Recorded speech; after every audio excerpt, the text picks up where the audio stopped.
அங்க என் பையனுக்கு நல்லா சமைச்சு போடுறியா? அவளா சூப்பரா தான் சமைக்கிறா உங்களை விட. என்னதான் இருந்தாலும் எங்க அம்மா அளவுக்குலாம் யாராலையும் சமைக்க முடியாதுடி.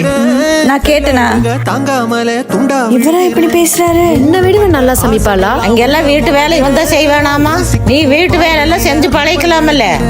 பாட்டி அங்க வீட்டு வேலை இவதான் பாப்பா. வாயை திறந்து சொல்லுமா. இன்னைக்கு ஒரு நாளைக்கு பாத்திரம் எல்லாம் கழுவி வச்சிட்டேன். சண்டேங்கறனால இன்னைக்கு நானே சமைச்சிடுறேன். அதானே? அம்மா நீ தான் நல்லா சமைக்க கத்துக்கிட்டீல. இன்னைக்கு ஒரு நாள் உன் கையால எங்க எல்லாத்துக்கும் செஞ்சு போடு.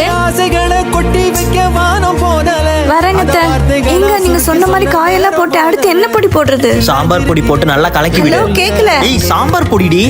கேக்கலங்க. ஐயோ இரு நானே வரேன். சீக்கிரம் வாங்க. இந்த சாம்பார் பொடி போட சொன்ன நீ சாம்பார். இந்த போடு.